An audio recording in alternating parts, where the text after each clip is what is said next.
Hello दोस्तों, स्वागत है आपका हमारे यूट्यूब चैनल में। बीए फर्स्ट सेमेस्टर इकोनॉमिक्स के सीरीज को आगे बढ़ाते हुए आज हम लेकर आए हैं इकोनॉमिक्स का पार्ट 5, जिसके अंतर्गत हम एक महत्वपूर्ण टॉपिक आपको बताने वाले हैं, साम्य की अवधारणा एवं इसके प्रकार। ये हमारा चैप्टर नंबर 4 है। इसको इंग्लिश में कहते हैं concept of equilibrium and it's type.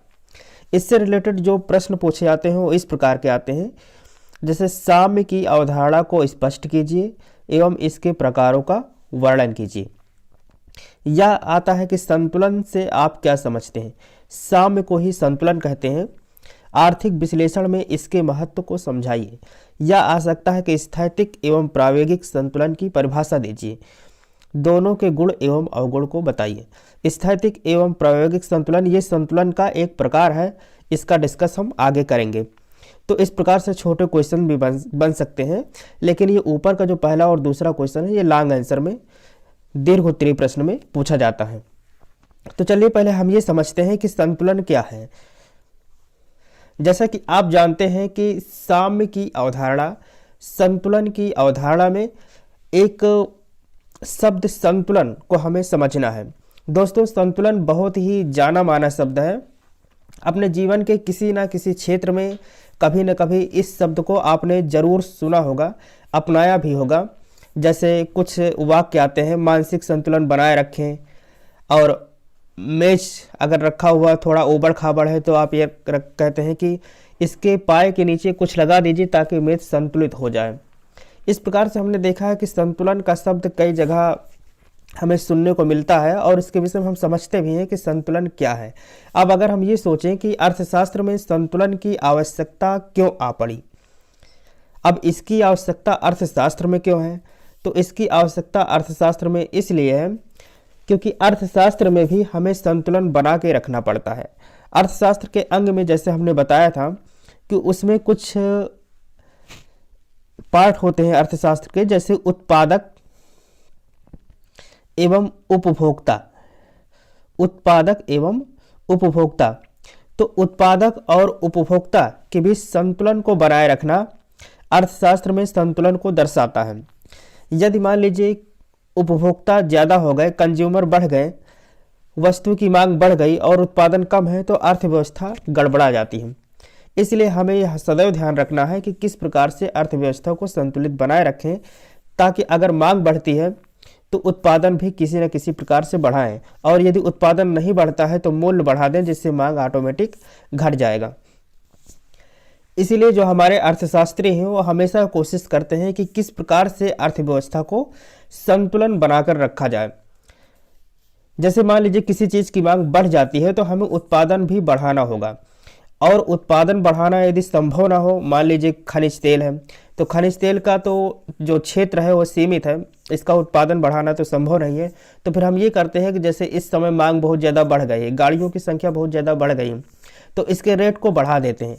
Rate बढ़ने से क्या होगा कि अब आदमी जहाँ बहुत ही आवश्यक होगा वहीं पर उसका उपयोग करेगा, और इस प्रकार से मांग उसकी घट जाएगी और हम मांग और पूर्ति के बीच एक बैलेंस बना लेंगे। तो हमेशा हम उपाय सोचते रहते हैं कि किस प्रकार से अर्थव्यवस्था में, इकोनॉमिक्स के क्षेत्र में संतुलन को बनाकर रखें। तो चलिए पहले हम पॉइंट को इसमें समझते हैं कि संतुलन क्या है और अर्थशास्त्र में इसको किस प्रकार से डिफाइन करते हैं, कितने प्रकार के संतुलन यहाँ पर देखने को मिलते हैं। तो परिभाषा हम देखते हैं पहले संतुलन की। संतुलन, जिसे इंग्लिश में कहते हैं इक्विलिब्रियम। अंग्रेजी भाषा का शब्द इक्विलिब्रियम लैटिन भाषा के दो शब्द एक्वस तथा लिब्रा के योग से मिलकर बना है, जिसे हम इक्विलिब्रियम कहते हैं, जिसका आशय है समान तुलना। ये इसका एक शाब्दिक अर्थ है संतुलन का, कि संतुलन कैसे बना है। तो संतुलन जो बना है, जो एक अंग्रेजी भाषा का शब्द है इक्विलिब्रियम, ये लैटिन भाषा के दो शब्द एक्वस और लिब्रा के योग से मिलकर एक लैटिन शब्द बना है इक्विलिब्रियम, जिसका मतलब होता है समान तुलना। अर्थात तुलना करें, बिल्कुल समान रहे, समानता का भाव रहे, तो उसे हम कहते हैं संतुलन। अब कुछ अर्थशास्त्रियों ने भी अपने अपने अनुसार संतुलन की परिभाषा को बताया है। जैसे अर्थशास्त्र साम्य गति में परिवर्तन की अनुपस्थिति को दर्शाता है। अर्थशास्त्र में जो साम्य गति है, यदि उसमें कोई परिवर्तन होता है तो इसकी अनुपस्थिति को दर्शाता है। साम्य अवस्था यही है कि अगर कोई परिवर्तन हो रहा है तो होने ना पाए। ये प्रोफेसर जे के मेहता के शब्दों में बताया गया है। प्रोफेसर हैंसन ने बताया है कि साम्य वह अवस्था है जिसमें उस समय पर विद्यमान आर्थिक परिवर्तन की प्रवृत्ति नहीं होती है। साम्य वह अवस्था है जिसमें उस समय पर विद्यमान आर्थिक परिवर्तन की प्रवृत्ति नहीं होती है। अर्थात हम ये समझते हैं दोनों परिभाषाओं के अनुसार कि अर्थव्यवस्था में किसी भी प्रकार का परिवर्तन न हो तो उसे हम क्या कहते हैं, संतुलन या साम्य। अब हम यहाँ पर समझते हैं संतुलन के प्रकार। कितने प्रकार के संतुलन देखे जाते हैं? तो यहाँ पर 5 टाइप हैं और सभी में 2-2, 3-3 पार्ट हैं। जैसे पहला पार्ट है स्थिर संतुलन, अस्थिर संतुलन, तटस्थ संतुलन। दूसरा है आंशिक संतुलन, सामान्य संतुलन। फिर है स्थैतिक संतुलन, प्रावेगिक संतुलन। फिर है अल्पकालीन संतुलन, दीर्घकालीन संतुलन। फिर है एकाकी संतुलन और बहुमुखी संतुलन। अब हम इसमें एक एक करके सभी टाइप के संतुलन को परिभाषित करेंगे, इसे समझेंगे कि ये संतुलन क्या है। तो सबसे पहले हम ये समझते हैं स्थिर संतुलन। स्थिर संतुलन जिसे इंग्लिश में कहते हैं स्टेबल इक्विलिब्रियम। प्रोफेसर पीगू के अनुसार, अर्थशास्त्री प्रोफेसर पीगू के अनुसार कोई प्रणाली स्थायी संतुलन में तब होगी जब वह अपनी प्रारंभिक अवस्था से हटने के पश्चात पुनः अपनी मूल अवस्था में वापस आ जाए।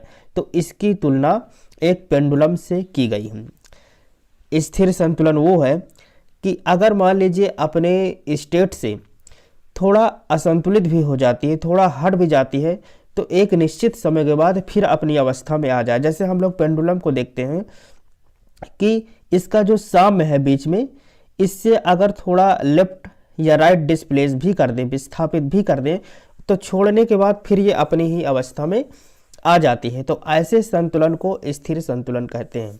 अर्थात ऐसा संतुलन जो अपनी साम्य अवस्था से हटने के बाद यदि उस पर फोर्स हटा दिया जाए या थोड़ी देर इंतजार कर लिया जाए तो अपनी प्रारंभिक अवस्था में पुनः आ जाती है। तो इसको हम क्या कहते हैं, स्थिर संतुलन या स्टेबल इक्विलिब्रियम।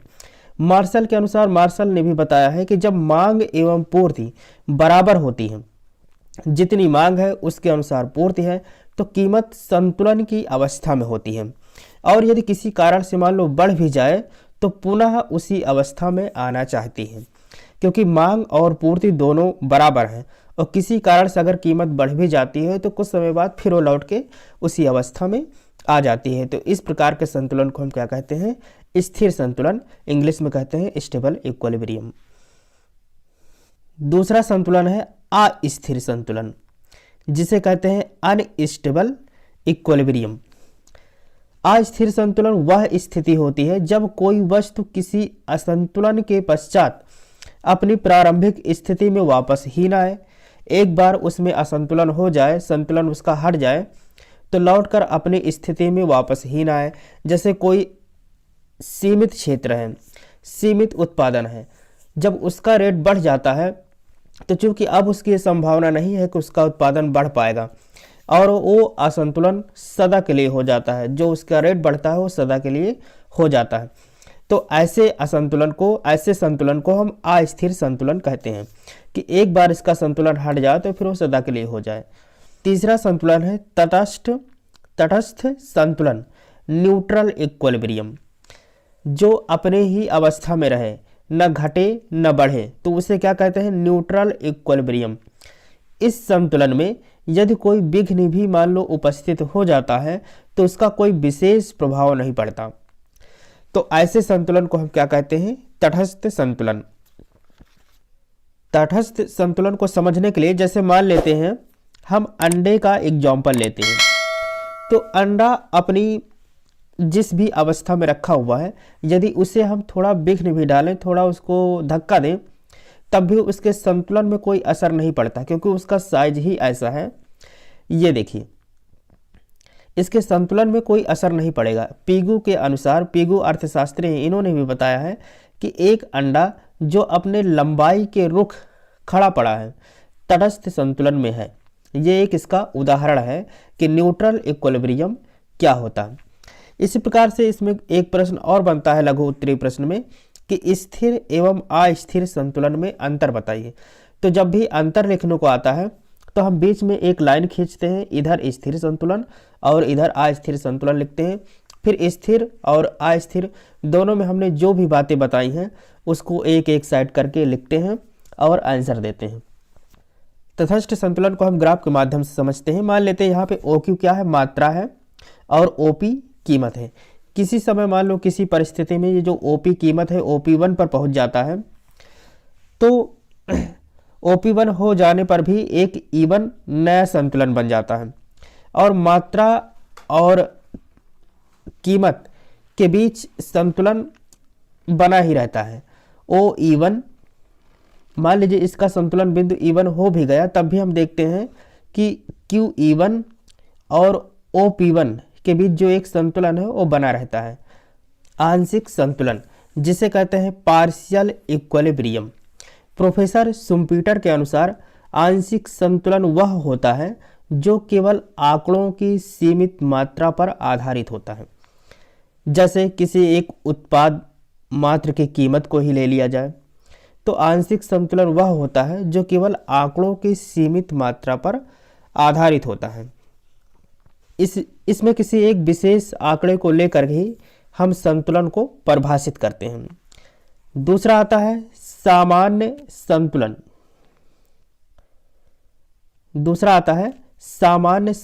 जिसे कहते हैं जनरल इक्विलिब्रियम। इस संतुलन में किसी एक विशेष वस्तु अथवा इकाई का अध्ययन न करके संपूर्ण अर्थव्यवस्था का अध्ययन करते हैं। तो यहाँ पर देखा, जैसे हमने आंशिक संतुलन में किसी एक आंकड़े को लेकर अध्ययन करते हैं, लेकिन जो सामान्य संतुलन होता है इसमें संपूर्ण अर्थव्यवस्था का अध्ययन किया जाता है। स्टिगलर के अनुसार सामान्य संतुलन का सिद्धांत अर्थव्यवस्था के सभी भागों में पारस्परिक संबंधों का अध्ययन है। अर्थशास्त्री स्टिगलर ने कहा है कि जो सामान्य संतुलन होता है वो अर्थव्यवस्था के सभी भागों में पारस्परिक संबंधों का अध्ययन है। इसमें हम सब कुछ अध्ययन करते हैं कि जो मांग में समस्या आ रही है, अगर मान लो मांग में कमी हो रही है या मांग में वृद्धि हो रही है तो कहाँ कहाँ से इसका कारण बन रहा है। पूर्ति में कमी आ रही है या पूर्ति में वृद्धि हो रही है तो इसका कारण कहाँ कहाँ से है। मतलब पूरी अर्थव्यवस्था का हम अध्ययन करते हैं सामान्य संतुलन में। तीसरा है स्थैतिक संतुलन, जिसे इंग्लिश में कहते हैं static equilibrium. Professor JK Mehta के अनुसार स्थैतिक साम्य वह साम्य है जो अपने आप को विचारगत समय के बाहर भी बनाए रखता है। स्थैतिक का मतलब होता है एक तरीके से स्थिरता से, लेकिन स्थिरता का ये मतलब नहीं है कि अर्थशास्त्र में जो संतुलन वो बढ़े ही ना, गति ही न करे। गति वो करता रहता है, लेकिन जो संतुलन की दर है, जो बदलने की दर है, वो स्थिर रहता है। जैसे मान लीजिए एक एग्जांपल लेकर हम चले, मान लीजिए एक वन है जिसमें पेड़ उगते हैं, बढ़ते हैं, नष्ट होते हैं, लेकिन समूचे वन की संरचना में कोई अंतर नहीं आता। जितने पेड़ काटे जाते हैं उतने ही उसमें बढ़ जाते हैं, उतने ही लगा दिए जाते हैं, तो उसमें जो वन की संरचना है उसमें कोई अंतर नहीं आता। जैसे जितना महंगाई बढ़ती है, अगर उतनी ही कमाई भी बढ़ने लगे तो हमारे ऊपर कोई विशेष प्रभाव नहीं पड़ता है। यही कारण है कि जो सरकारी कर्मचारी हैं, जैसे महंगाई बढ़ता है तो उनका DA बढ़ा दिया जाता है। DA मतलब डियरनेस अलाउंस, महंगाई भत्ता, तो उन पर कोई विशेष प्रभाव नहीं पड़ता है। तो ऐसा नहीं कि अर्थव्यवस्था गति नहीं कर रहा है, गति तो कर रहा है, लेकिन उसमें जो दर है वो प्रभावित नहीं होता है। ऐसे संतुलन को हम स्थैतिक संतुलन कहते हैं, स्टैटिक इक्विलिब्रियम कहते हैं, अर्थात ये स्थिर है, इसमें कोई विशेष प्रभाव नहीं पड़ता है। अगला टाइप है प्रावेगिक संतुलन, जिसे हम कहते हैं dynamic equilibrium. Professor JK Mehta के अनुसार यदि साम्य निश्चित अवधि के बाहर नहीं बना रहता तो उसे प्रावेगिक साम्य कहते हैं। एक अवधि के पश्चात यदि साम्य बदल जाता है, संतुलन में परिवर्तन हो जाता है, तो उसे हम क्या कहते हैं? प्रावेगिक संतुलन कहते हैं। इसमें स्थैतिक अवस्था की धारणा को कभी भी यथार्थ रूप नहीं मिला। ऐसा समय कभी नहीं आया कि अर्थव्यवस्था में कोई भी परिवर्तन ना हुआ हो। एक निश्चित अवधि के बाद कुछ ना कुछ परिवर्तन तो हो ही जाता है। तो ऐसे परिवर्तन को हम प्रावेगिक संतुलन कहते हैं। अगला देखते हैं अल्पकालीन संतुलन, शॉर्ट टर्म इक्विलिब्रियम। इस दशा में मांग में परिवर्तन होने पर पूर्ति में परिवर्तन उत्पत्ति के नए साधनों के द्वारा नहीं किया जा सकता। इस दशा में मांग में परिवर्तन होने पर, अगर मान लो मांग में कोई बदलाव होता है, तो जो पूर्ति में परिवर्तन है उसमें उत्पत्ति के नए साधनों के द्वारा हम लोग नहीं करते। इसे कहते हैं अल्पकालीन संतुलन। जैसे मान लीजिए अचानक मांग में कोई परिवर्तन हो गई, मांग बढ़ गई है, लेकिन हम ये जानते हैं कि भविष्य में मांग बढ़ने की कोई संभावना नहीं है, तो जो छोटे समय के लिए मांग बढ़ती है उसकी पूर्ति हम किसी न किसी साधन से कर लेते हैं। उसमें साधन में कोई विशेष बदलाव नहीं करते, क्योंकि वो परिवर्तन क्षणिक है। इसलिए इसे हम क्या कहते हैं, अल्पकालीन संतुलन। थोड़े समय के लिए जो संतुलन है उसे हम किसी न किसी प्रकार से मैनेज कर लेते हैं। अगला हेडिंग है दीर्घकालीन साम्य, लॉन्ग टर्म इक्विलिब्रियम। लंबे समय के लिए जो संतुलन होता है, तो लंबे समय के लिए जैसे मान लीजिए मांग में परिवर्तन होने पर वर्तमान तथा नए साधनों द्वारा पूर्ति को परिवर्तित किया जा सकता है। जैसे हम मान लीजिए समझ रहे हैं कि इस समय किसी वस्तु की मांग वास्तव में बढ़ गई है, ठंडी में जैसे गर्म कपड़ों की मांग वास्तव में बढ़ गई है, तो हमें फिर किसी नए साधन के द्वारा इस पूर्ति को परिवर्तित करना ही पड़ेगा, उसका उत्पादन बढ़ाना ही पड़ेगा। तो ऐसे परिवर्तन को हम कहते हैं दीर्घकालीन साम्य, क्योंकि मांग अब वास्तव में बढ़ गई है, छोटे समय के लिए नहीं है, तो हमें पूर्ति को बढ़ाना पड़ेगा। तो जब मांग में परिवर्तन होने पर वर्तमान और नए साधनों द्वारा पूर्ति को परिवर्तित कर ही दे, तो उसे क्या कहते हैं, दीर्घकालीन साम्य या लॉन्ग टर्म इक्विलिब्रियम। अगला संतुलन है एकाकी संतुलन या सोलाइटरी इक्विलिब्रियम। एकाकी संतुलन या एकल संतुलन की स्थिति उस समय उत्पन्न होती है जब संतुलन की शर्तों को पूरा करने वाली कीमतों एवं मात्राओं का एक ही समूह होता है।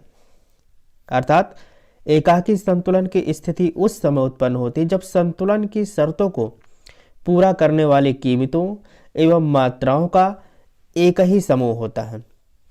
तो इस प्रकार हमने समझा कि अर्थशास्त्र में संतुलन क्या होता है, संतुलन कितने प्रकार के होते हैं।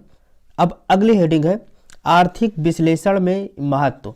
जो संतुलन हम समझते हैं अर्थशास्त्र में, उसको आर्थिक विश्लेषण में क्या महत्व दिया गया है।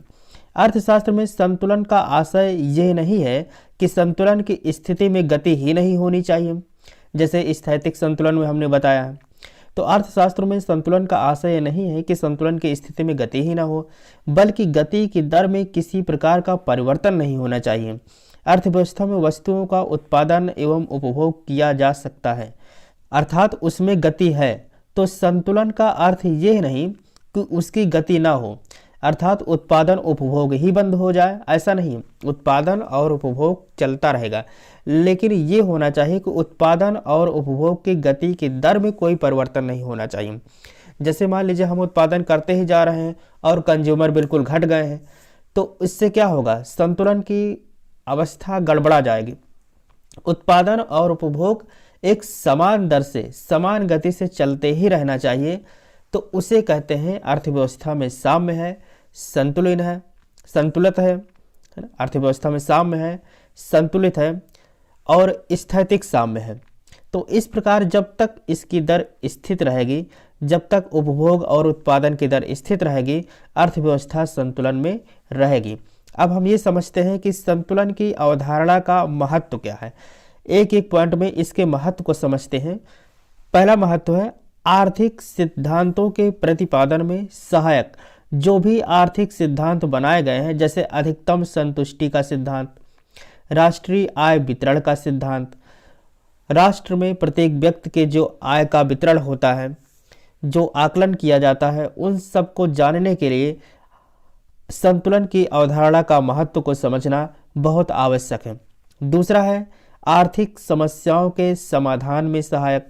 जो भी आर्थिक समस्याएं होती हैं, अर्थव्यवस्था के किसी भी क्षेत्र में यदि असंतुलन की स्थिति उत्पन्न होती है तो अनेक आर्थिक समस्याएं जन्म लेने लगती हैं। इन समस्याओं का समाधान तभी होता है जब असंतुलन की स्थिति में सुधार होता है। इसके लिए आर्थिक क्रियाओं के बीच संतुलन को समझना और संतुलन को स्थापित करना परम आवश्यक है। तीसरा है भावी निर्णय लेने में सहायक। भावी निर्णय लेने में सहायक साम्य का विचार भविष्य में निर्णय लेने के लिए भी आवश्यक होता है। जो संतुलन हम पढ़ते हैं उसको भविष्य में निर्णय लेने के लिए भी आवश्यक माना जा सकता है, क्योंकि साम्य के आधार पर ही किसी वस्तु के मूल्य या वस्तु की मात्रा के संबंध में हम निर्णय ले सकते हैं कि इसका मूल्य किस प्रकार से बढ़ाया जाए, मात्रा को किस प्रकार से बढ़ाया जाए, ताकि साम्य अवस्था पर कोई प्रभाव ना पड़े। चौथा पॉइंट है उत्पादकों के लिए साम्य का महत्व। जो उत्पादक हैं उनके लिए भी साम्य का क्या महत्व है। कोई भी उत्पादक है, कोई भी प्रोड्यूसर है, वो अधिकतम लाभ प्राप्त करना चाहता है, ये तो आप जानते हैं। और यह निर्णय साम्य की सहायता से भी लिया जा सकता है कि किस प्रकार न्यूनतम लागत पर अधिकतम उत्पादन हो, जिससे अधिक से अधिक लाभ प्राप्त किया जा सके। पांचवा पॉइंट है उपभोक्ता के लिए साम्य का महत्व। जो कंज्यूमर है उनके लिए भी साम्य का महत्व होता है। जो कंज्यूमर हैं वो वैकल्पिक उपयोग वाले सीमित साधनों का उपयोग इस प्रकार करने का प्रयत्न करते हैं कि अधिक से अधिक संतुष्टि की प्राप्ति हो, और ऐसा तभी संभव हो पाता है जब उनकी आवश्यकताओं और वैकल्पिक उपयोग वाले साधनों के मध्य साम्य स्थापित हो जाए। जो आवश्यकता है वो भी पूरी हो जाए और कम से कम लागत में उनको सामान मिल जाए, आवश्यकता वाली चीज़ें मिल जाए। इस दृष्टि से उपभोक्ता के लिए साम्य का विचार अत्यंत महत्वपूर्ण है। इस प्रकार हम देखें तो उपभोक्ता के लिए भी साम्य को समझना, संतुलन की अवधारणा को समझना परम आवश्यक है। आठवां पॉइंट है वस्तुओं के मूल्य निर्धारण में महत्व। जो वस्तुओं का मूल्य निर्धारण है उसमें भी इस इक्विलिब्रियम को, इस साम्य की अवधारणा को समझना परम आवश्यक है। जैसे पूर्ण, अपूर्ण व एक अधिकारात्मक प्रतियोगिता आदि विभिन्न स्थितियों में वस्तुओं के मूल्य का निर्धारण साम्य विश्लेषण के आधार पर उस बिंदु पर निर्धारित होते हैं जहां वस्तु की मांग और पूर्ति में साम्य स्थापित हो जाता है। अगला पॉइंट है आर्थिक नीतियों के निर्माण में सहायक। असंतुलन की स्थिति में उत्पन्न अनेक आर्थिक समस्याओं को हल करने के लिए साम्य का विचार उचित आर्थिक नीति के निर्माण में सहायता करता है, क्योंकि साम्य का विचार संतुलन की परिभाषा से, इसके आकलन से ही हम समझ सकते हैं कि किस वस्तु की मांग ज़्यादा है, किस वस्तु का प्रोडक्ट हमें ज़्यादा करना चाहिए और लोगों को, कंज्यूमर को किस प्रकार के प्रोडक्ट पसंद आ रहे हैं। तो इन सब आकलन के लिए इकोनॉमिक्स में हमें साम्य की अवधारणा को, संतुलन की अवधारणा को समझना परम आवश्यक है। इस प्रकार से ये चैप्टर जो साम्य की अवधारणा है ये समाप्त होता है। ये बहुत ही आसान और सरल चैप्टर है, बस इसमें थोड़ा सा हमें ध्यान देना है और इसे समझ कर तैयार करना है। धन्यवाद।